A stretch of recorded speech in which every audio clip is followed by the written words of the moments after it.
Picture a man in a jacket that smells faintly of cigarette smoke and chalk dust, sitting at a blackjack table the way a scientist leans over a lab bench. When the odds tilt his way by a tiny, almost invisible margin, he doesn't grin or grandstand. He just slides a bigger stack forward, steady as a metronome, like he's turning a dial to bring a signal into focus. That quiet move, repeated over hours, becomes a story about how intelligence, patience, and a little courage can bend chance. Ed Thorp didn't chase luck. He measured it, priced it, and learned how to survive it. His life is the sound of hidden edges humming under the noise and the calm conviction to act only when it matters. Before Wall Street knew his name, Thorp was a curious kid who loved taking things apart and proving ideas with his own hands. He studied mathematics, followed probability and information theory, and taught for years at the University of California, Irvine. Casinos became his proving ground almost by accident, a place where the math of uncertainty met the theater of human behavior. In A Man for All Markets, he tells that journey with the patience of a teacher and the simplicity of someone who prefers results to bravado. The book spans smoky casino floors and humming trading rooms, tied together by a method: model, test small, manage risk, scale slowly, and let compounding work. At its core, the idea is disarmingly simple. If you can quantify an edge and control your downside, you can tilt even chaotic games in your favor. That requires honest math, disciplined behavior, and the humility to stop when the world changes. Edge without discipline is just a coin tossed into wind. The story starts at the blackjack tables of Nevada. Casinos expected players to bleed slowly under the house edge. Thorp asked a different question. What if the odds weren't fixed? Working on early computers, he simulated millions of hands and proved that when more high cards remained in the shoe, the odds shifted toward the player. Card counting wasn't a parlor trick. It was arithmetic applied to a noisy environment. He risked small, tested cautiously, and refined his system until it worked in the clatter of real play. He published his results in Beat the Dealer, and the world took notice. Casinos changed their rules. Players learned to track the count. And Thorp taught a broader lesson. Fortune favors the prepared mind, but the prepared mind must also keep records, follow rules, and walk away when the edge is gone. He didn't stop at cards. Roulette, supposedly pure chance, beckoned as a fresh puzzle. Teaming up with Claude Shannon, the father of information theory, Thorp helped build a tiny, wearable computer to forecast where the ball would likely land based on the wheel and ball speed. Imagine a hidden wire, a toe switch inside a shoe, a faint click in an earpiece, and a wheel that suddenly felt less like fate and more like physics. For short bursts, it worked. Casinos adapted and the team shelved the device. The point wasn't to beat every game forever. It was to ask brave questions and accept that edges are temporary, fragile, and worth protecting while they last. From casinos to markets is a smaller leap than it sounds.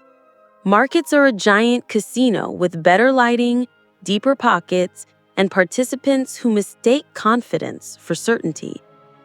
Thorp studied mispricings in warrants and options before the famous formulas were widely used. He wrote about them, then put the ideas to work, hedging away broad market risk and keeping the sliver of mispricing left over. It was patient arbitrage. Buy cheap here, sell related there, and neutralize what you couldn't know. He started a fund and built a culture that prioritized measurement over mood. Positions were hedged like seatbelts, meant to be worn all the time, not just when rain was in the forecast. Through panics and recoveries, The approach favored survival first, profit second, glory never. A philosophy coalesced. Never risk ruin. Size positions with the Kelly criterion, an idea from information theory that ties your bet size to your edge and bankroll. Accept that models will be wrong and build in forgiveness. Treat cash as a strategic asset, not dead weight, and distribute your attention wisely. Focus on what you can measure and refuse to worship what you can only wish for. There were tough years. Regulatory storms swept through finance after headline scandals, sweeping up bystanders and changing the cost of doing business overnight. Prime brokers rewrote terms midstream. Colleagues wrestled with stress that didn't show up on any spreadsheet. His response was consistent. Tighten controls, trim exposures, keep notes, and step aside when needed. When a firm winds down, the lesson isn't that the model failed. It's that environments change, and prudence sometimes means exiting a good game because the room has turned bad. Threaded through the story is a stance toward too good to be true promises. Thorp looked at certain investment managers whose returns were eerily smooth in chaotic markets, and the numbers refused to make sense. He compared results to plausible strategies, stress-tested the patterns, and concluded the stability was an illusion. Years later, the world learned what he had suspected. He wasn't a prophet, but he was a careful skeptic who listened when the data whispered no. The book also breathes with small human moments. Mornings start with quiet routines, walks, reading widely, letting ideas cross-pollinate. He protects family time as an anchor, a reminder that a portfolio is not a life. He cooks, he laughs, and shares what he's learned with students and friends.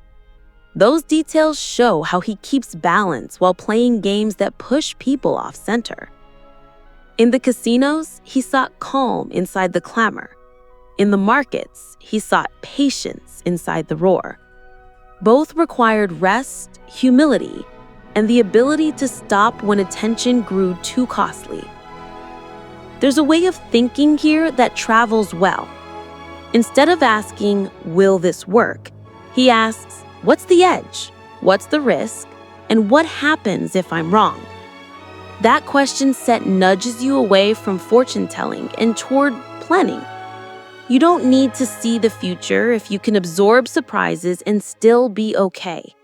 That's true for a trade, a business launch, a career move, or a creative project. Edge, size, and survival, those are the levers. Notice how he treats data and stories. Data can flatter you. Stories can hypnotize you. He guards against both with checklists and counterexamples. Are we cherry-picking? Are we looking only at survivors?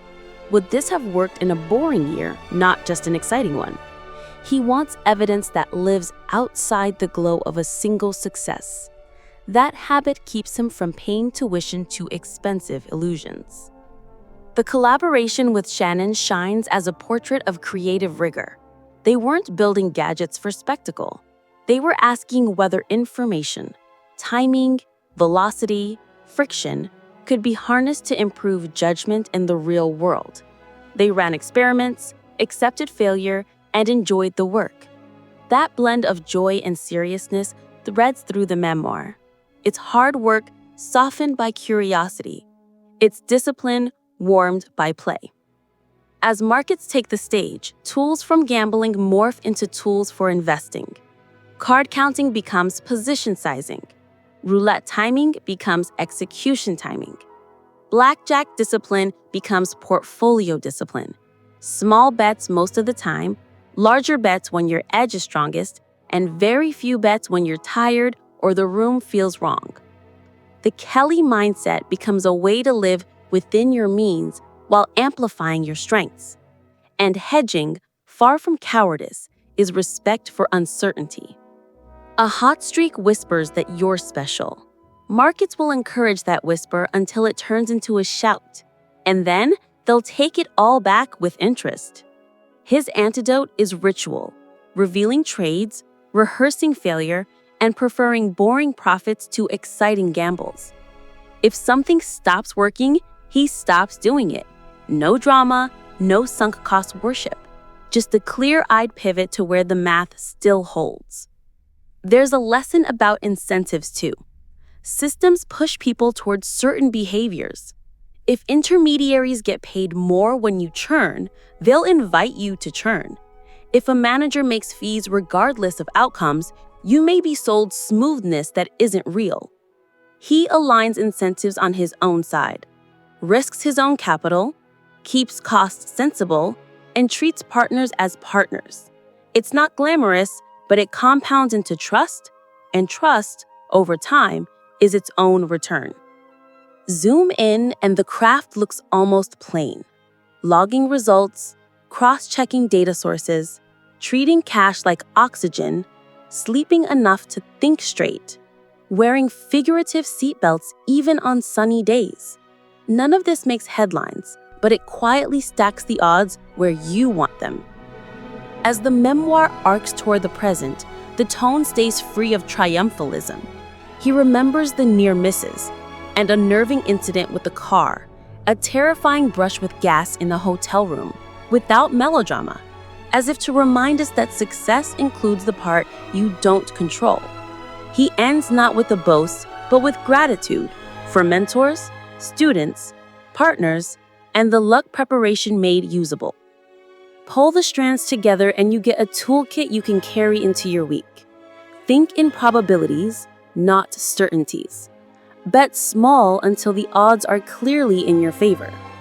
Use the Kelly mindset to avoid stretching beyond your bankroll, whether that bankroll is money, energy, or reputation. Hedge against what can break you. Stay skeptical of smooth stories and easy promises. Measure, adapt, and let time help you. If this meets you at the right moment, you might feel a door opening. Maybe it's in how you save, how you launch a side project, or how you decide which opportunities to decline with a polite no. Look for tiny edges and protect them. Track your results without emotion. Turn routines into armor and give them time to work.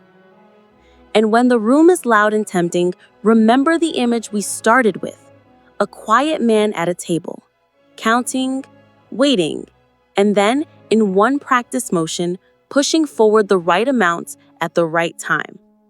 If this meets you at the right moment, you might feel a door opening. Maybe it's in how you save, how you launch a side project, or how you decide which opportunities to decline with a polite no. Look for tiny edges and protect them. Track your results without emotion. Turn routines into armor and give them time to work.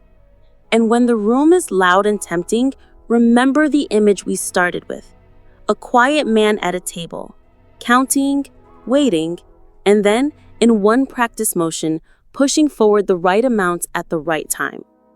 If you'd like more journeys like this, stories where ideas become tools and tools become freedom, stick around. Subscribe for more deep human summaries. Share this with a friend who loves smart risk-taking, and drop a comment about which world you want to visit next. I'll meet you there with clear eyes, steady pacing, and the same promise Ed Thorp kept to himself: find the edge, protect the downside, and let compounding do the rest.